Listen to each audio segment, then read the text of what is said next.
Our top 10 gyms for client count have between 363 and 741 clients. Now, you can make a great living with a lot of clients, but I want to show you something really cool today. It's a gym that tripled its net owner benefit without going above 200 clients. What an incredible increase. We're going to get right into it.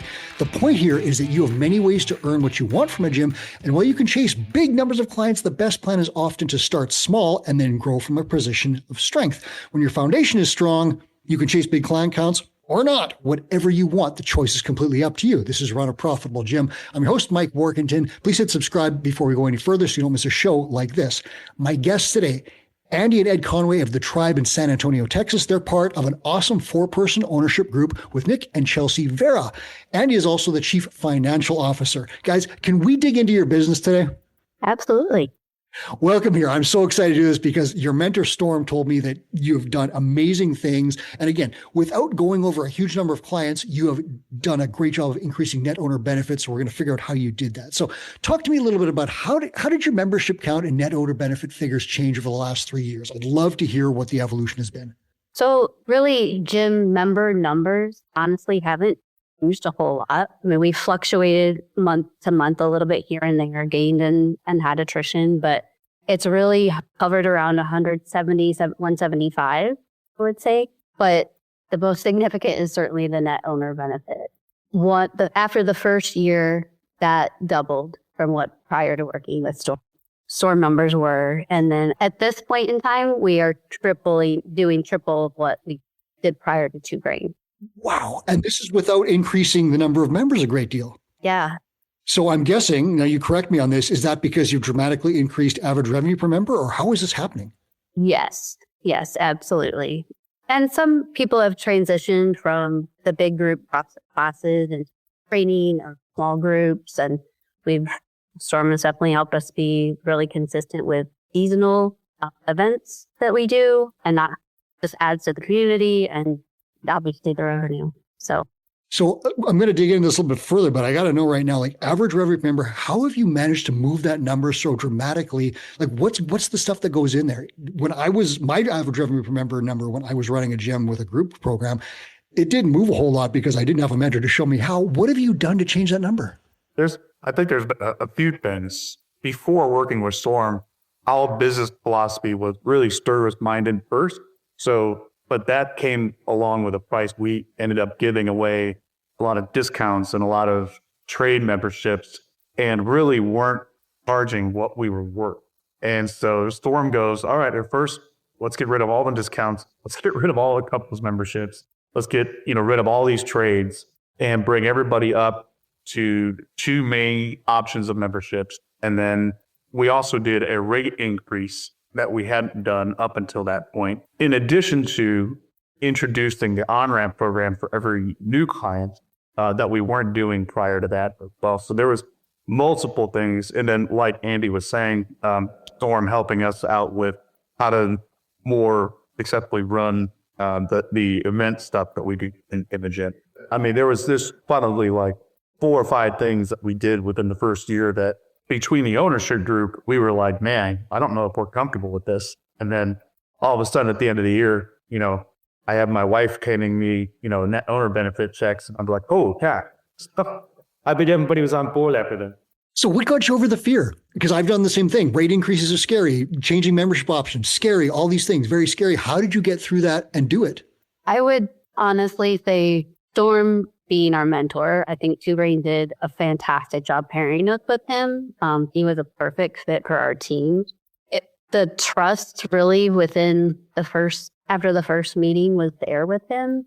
So it was just kind of nice. Like we would have a little disagreements, but one person thought this way, the other thought this way, and it was great to have a time. But Storm was just always so positive, and like it worked for him, and he just made us feel way more comfortable. And obviously, like Ed said, seeing the numbers change, even just after a few months, was okay. We're doing what we're doing. I also think, in addition to that, and one of the things that stuck with all 4 of us was he said it's okay to be a service-minded business, but you're not going to be able to serve people if you're not in business, right? And that was one of the biggest light bulb moments I think for all 4 of us was like, okay, well then what do we need to do to stay in it? And that's a really common one because as gym owners, we want to help everyone and we'll regularly do things like, I want to serve this client, so I'm going to offer a discount so that I can get this person in the door, and the husband will offer a discount for that spouse or whatever. And all of a sudden, your average revenue per member is below what you can sustain. You're actually losing money on the memberships. You get burned out because you're working 60 hours a week, and all of a sudden, everything is in trouble. And Andi, I see you nodding because I think you and I probably went down the same path. Well, so I took on the finances about 3 years ago. And when I was going through it, I was like, oh my gosh, like 90% of our membership had a discount. It was crazy. So yeah, that was a huge change. So when you started changing these things, so you said you raised your rates, you got rid of discounts. And what was the third one? Was it just membership options? Did I hear that one? On-ramp. On-ramp. That's the one. Yeah. So high value intro. Mm-hmm. Okay. So we've got those. I know there's other stuff in there, but those are three monster ones that like really start to make a difference. So you've got like an on-ramp, which is a high value intro for your clients. You're bringing them in, charging them a little bit extra to get started and get more the attention that they need legitimately to succeed long-term and stay with you, because we know that on-ramps increase retention. So that's a great thing. Then you're changing your getting rid of discounts, which right off the bat, that improves your bottom line. And again, listeners, we have a formula for doing this. It's not just get rid of the discounts and, raise your rates. There is a formula, and a mentor will help you walk through this with a spreadsheet and say, okay, these people are solid. They're not going to bat an eye. These people we might lose, but if we do this math, you lose these people, you're still ahead long term. We bring in new people at the better rate, and this is what's going to happen. And when you look at the numbers, like, did you guys go through that process? Yes. Did absolutely. it make it easier? Yes, 100%. And we had the same concerns. It's like, we're probably going to lose these people that have been with us forever. The reality is that we didn't lose as many people as we thought we were going to. But I think there was maybe like one or two that over time, after we did do rate adjustment, over time they did trickle out, but they weren't our top C clients anyway. So it really didn't affect the bottom line. So in terms of ARM, how did that number move? Do you have any percentages or ideas there to help let people know how it changed? I did not pull up the ARM. That's okay. I'm putting you on the spot. I focused on the net owner benefit. I can get those to you later. Yeah, no worries on that. I'm putting you on the spot. I didn't ask for that number ahead of time. But what I'll tell you, listeners, if we're looking at it, is if you're not increasing your client count and your net owner benefit is increasing dramatically, something else is changing. And it's always average revenue per member and length of engagement, because those two things multiply client count big time. So think about every client you have. What if that client pays $10 extra per month and stays an extra month? Do that math, and all of a sudden you start to see how you can pay yourself more because your business improves just dramatically. And that's these metrics. If I give you one piece of advice from the show, no matter what, track metrics, track those key metrics. And at Two Brain, we have a dashboard where you enter the things in. You've got a graph. Your mentor reviews it with you and says, this number's good. This number could use some improvement. Let's focus here. Here's exactly what we're going to do. Boost that number up. Now, this is the next number we want to work on. So let's go on. Give me the quick summary. You've talked a little bit about what's the quick summary of your gym. Like, who are we selling to? How many staff people do you have? What the size? Give me the 411 on the tribe. Well, we have a big facility, over 6,000 square feet, roughly we average about 170 members, like Andy said. We have 10 non-owner coaches. Okay, so big staff. Yeah, but most all of them are part-time. So we don't have as of right now, full time. Our focus is obviously group classes with small group and one-on-one training going on as well. So you have on-ramp. Did you mention some events? Talk to me about those events a little bit.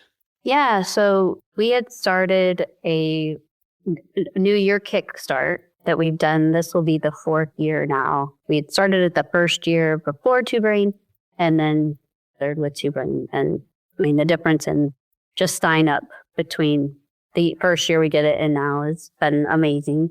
Having a system in place each year for it. So it's just rolled out very strategically to get people signed up.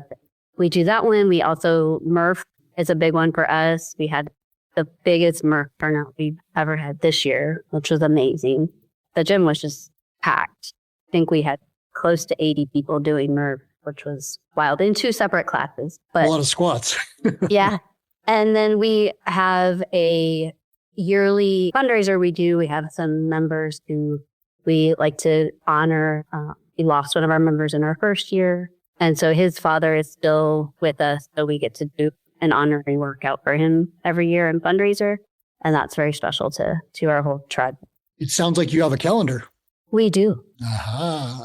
So that's another thing, listeners. Like if you don't have an annual calendar, know what you're doing next year for marketing, promotions, events, retention, you're behind. Anything else that cut you off there? Because I want to make that point for listeners. Is there anything else on your calendar that we should know about? We started this year with Storm's guidance, a kind of a midway August time, a strength and mobility challenge, kind of like the midway check-in from our kickstart. And we focused on strength and the mobility. It's a team competition, which is always fun at the gym. And that went really with a lot of fun. Okay, so you've got a solid calendar that includes marketing, retention, events. And have you got that done for 2025 already? Pretty much. Yeah, so that's pretty cool because when I was doing the gym thing with the group classes, I was so frazzled coaching every class, I couldn't think of what was happening next week, let alone next month, let alone next year. And my gym kind of showed. It was getting ragged around the edges. Oh, crap, August, everyone is gone. I need members. What do I do? Which is very different from you probably already have your plan in place for what you're going to do. And you know exactly, I'm bringing in these people in the new year. What did you say your New Year's challenge, or was it a kickstart for the new year? It is. We call it 39 to life. Kind of like take on 75 hard and like just, you can suck it up for 39 days and pretty much do anything. Do you have the price set for that, or do you mind sharing it with us? We do. So it's $79 per person in teams of 3. Okay. So teams of 3. So I like that. So they're bringing friends. Yes. Now We have lots clever. of peer pressure to sign up and stay accountable. Now, in terms of like when that challenge ends, so how long was it? Was it 39 days or did I get that wrong? 39 days, correct. Okay, so 39 days. At the end of that, what do you do to make sure these people keep training with you? Well, that's why we started the midway strength and mobility to kind of keep people going. Because we did notice, everyone does great and it keeps our classes huge. And then once the summer comes around, people start getting a little lazy, taking lots of vacations. But that's why we added that midway checkpoint. And Murph also did help just kind of remotivate people. The open, another one kind of continues on from 39 to life. Mike, we also this year will be the first year that we really dial it in of doing goal reviews with people before and then touchy base after the challenge, saying, okay, what worked? Do an in-body scan. Here's the results. Like, what are we looking forward to do now for the moving forward? And so though it was a goal of ours last year to do that, we didn't really touch base with everybody. This year, we're going to make it a priority. Yeah, and it's hard to do. I ran challenges and you get overwhelmed, but what you've got now is a plan where you're going to meet with these people, get their goals. So you have this powerful emotional piece of data that you now know about them, get them as far as you can during that challenge. And again, over 39 days, you can do a little bit. You can't do the whole deal if it's like lose 30 pounds or whatever it is. At the end of it, though, you say, here's where we got to. What were the challenges? Here's how we solved them. Here's the plan going forward. Do you want to join? And they're like, yeah, I've already lost 5 pounds. I want to lose the 30. You've laid out the plan. Here's my credit card. Like I've seen this work in other gyms. Like you guys are on the exact right path with that. Do you use this prescriptive model, which is what we call it here at Two Brain? Do you guys use that with general intake as well? So with your members now, are you doing goal reviews and then, prescriptive model of finding it out and then selling that way? Yes. Okay. So up until this point, really it's been myself and Nick were the two primary people doing goal reviews and NSIs for that matter.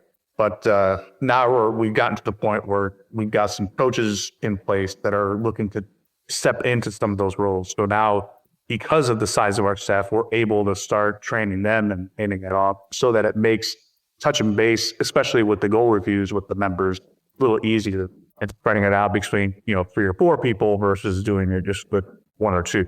Yeah, it's hard to start that, especially if you've got a bunch of members, like say 170 members like you've got, and you don't have goal review system in place. It's intimidating to start that, right? Because like, where do I find the staff and all this other stuff? But the way to start it is with new people. You bring them in, you start doing this consultative selling process.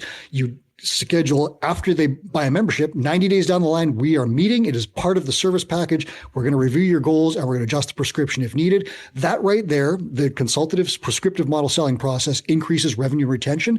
The goal review process, I believe the stat is 30% of members who do goal reviews increase their service package by 30%. So that's a huge ARM booster there. And then as you start to do this, your net owner benefit goes up, you can start hiring some staff, training them, and then all of a sudden they can do the goal reviews with existing members who then, I can buy PT? Yeah. Okay, I want to get to my goals faster. The whole thing spirals. Is that a kind of an accurate summary of what's happening for you guys? Because I've seen this with other gym owners. Yeah, so it's not uncommon. I love it. Yeah, and that's something that we're just starting to really put our focus on. We started focusing on, I would say, like 2 months ago.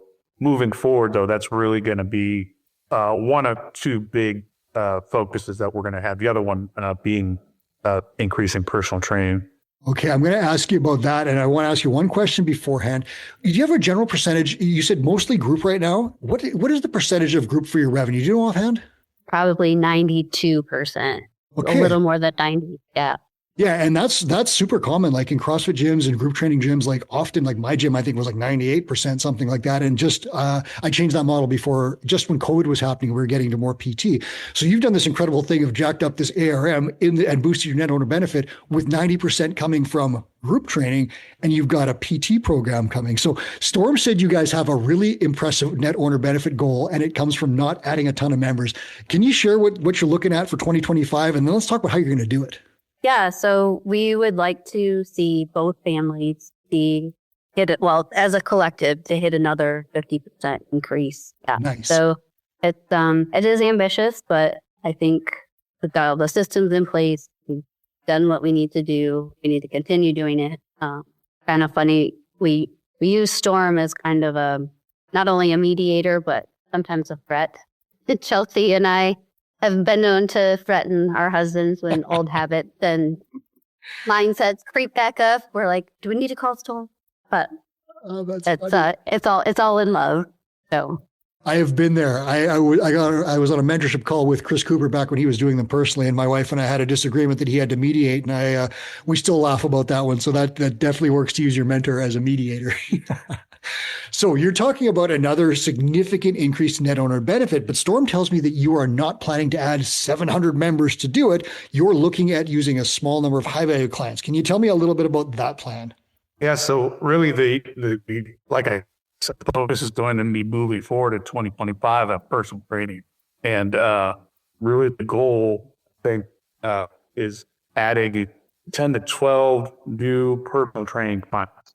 And if we didn't lose, and you got to remember, and we just added those personal training clients, it automatically gets us to our net owner benefit goals without doing it. Really? So you have these numbers already kicked out, and you know that that's the number of people to kick in this revenue to get to this goal. Yeah. So how are you going to get them? What Storm told you? We're training two of our coaches to be able to handle more personal training, more one-on-one stuff, one-on-one and or small group personal training. We have one trainer that is coming from a different location and wanting to move full-time into and so she already has a little bit of a following that we're hoping to see immediate revenue from. And then really switching the way that we're doing our marketing to going from the focus of group training to more of, we're a coaching gym. And you can either choose one of these three coaching options. You can do big group, you can do small group, you can do one-on-one, but it's a coaching philosophy versus CrossFit versus one-on-one PT. Picking that mental switch and thinking about it differently from an ownership perspective is going to help steer the way that we're marketing into 2025. And then again, just putting the focus on getting our coaches trained up so that they can handle these personal training clients when they're coming. Okay, so Andy, you said that this was an ambitious goal, but Ed just laid out the plan that you guys have all put together. Does having that plan make it seem like it's ambitious but very doable? Yeah, absolutely. The spreadsheet with the new golden hour challenge just makes the numbers look so much more possible. I love numbers, that's why I work on that side, but it's real easy to just go in there and change a couple of things. And that's why he's 10 to 12 clients in these programs or these one-on-ones or small groups can make all the difference. It's really just wild. Yeah. And I asked you that because I know you're the financial person. And sometimes people will come up with ideas and say, I want to make this much money. And it's like, okay, great. How? And the how has to be the numbers and the finance and the data and the backup. And I'm similar to you where I need to see the plan. And if I don't see the plan, it's a ridiculous idea, pie in the sky castle that may never be there. I need to see the numbers. And so that was really helpful for me with a mentor is saying, here's the exact steps. Here's how we work the numbers. And when I start to see, like you guys have, if I get 10 high value clients, I can make this. That doesn't sound that hard. And then, especially with you guys have this ownership group where you can start breaking things down. Okay, you're handling this part of the plan. You're handling coach development. You're handling this part of the plan. All of a sudden, everything starts to make sense, divide and conquer, and you start to get a lot of movement. How critical was Storm in holding this whole thing together and helping you guys do it? Because I know a 4-person ownership group could be very challenging. Yeah, so we have been very fortunate that as 2 husband and wife teams before, we've had a really great dynamic. And Storm just kind of took that and magnified. Like I said, he was a really great fit for us and the trust was there immediately. But he wasn't just a cheerleader. He was always there with just a great answer, and we just have so much respect for him. I think one of the other big things he walked us through was like our vivid vision. And I think that was huge in getting us to the stack that we have currently. So everything from just paths at the gym, but staffing and decisions are filtered first our priorities, families and business owners, and then our values. And since going through that, like our staff has just been phenomenal. Their character, we have hired people represent us just if we're not there, right? And we have the ability to trust them, things go, and now to take on more roles so we can grow in the business. Ed, you had something to say on this one, I think, too. I'll let you rip on that. Yeah, I think the only thing that I would like to add to it was that Storm really helped us put each of the owners in the roles that we were all going to be successful at, right? So me trying to do the finances early on was a nightmare. It just didn't happen because I hated doing, right? But I love doing the sales side of the business. So, putting me into sales, putting Andi in the CFO chair, Nick in, the coach's coach, right? Like he's more runs the staff and then Chelsea does the marketing. And I think by spreading out those roles and with sort of guidance, it really helped each of us individually kind of sharpen our focus on what our task was for the business. Because I've seen ownership groups are very challenging at times. I've seen, I think, a 6-person ownership group. There's the biggest one I think I've seen in Two Brain. It's very doable, but it's much more doable if you have roles and responsibilities laid out and everybody knows what that person's doing. Everything is in the wheelhouse and away you go. So listeners, I'm going to lay this out for you very quickly here. Through the elimination of discounts, raising some rates, and bringing in an introductory on-ramp process, we're talking massive increases in net owner benefit without adding a ton of clients. So you're not stressing your systems, you're not stressing your marketing, you're not spending a ton of money, trying to acquire clients. You're just making things better. Net owner benefit skyrockets at that point. And then from there, they want to tack it on even further and push that net owner benefit way down the line. They've got 90% of their training revenue comes from group training. I've seen gyms, some of the best Two Brain gyms, they have about 25-30% PT revenue. And all of a sudden, everything is incredible because these are high value clients, one-on-one. They're getting better results. They want to pay for it. They're kicking in a ton more revenue. And all of a sudden, the gym's gross revenue takes off. So I think this is very possible, but those are the essential elements of the plan. If you want to start looking at increasing your net owner benefit, those are some elements to look at. And if you don't know how to do that, Two Brain Mentor will look at your business and say, step by step, here's exactly how we do it. Here's the timeline. Here's the spreadsheet that Andi loves. Here's how it's going to work. And here is how we're going to do it. That's the summary for the show. Andi and Ed, I want to thank you so much for sharing your story with us. Will you come back when you hit that next number next year? Absolutely, Mike. Thanks for having us. Yeah. Yes, thank you. Yeah, I'm super excited about it because I know you've got the plan. I know you're going to hit the number and it'll be cool to talk about that. So that was Andi and Ed Conway. They are the tribe in San Antonio.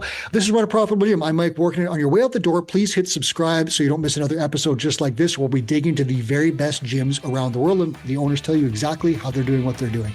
And now here's Chris Cooper with a final message. Hey, it's Two Brain founder Chris Cooper with a quick note. We created the Gym Owners United Facebook group to help you run a profitable gym. Thousands of gym owners just like you have already joined. In the group, we share sound advice about the business of fitness every day. I answer questions, I run free webinars, and I give away all kinds of great resources to help you grow your gym. I'd love to have you in that group. It's Gym Owners United on Facebook, or go to gymownersunited.com to join. Do it today.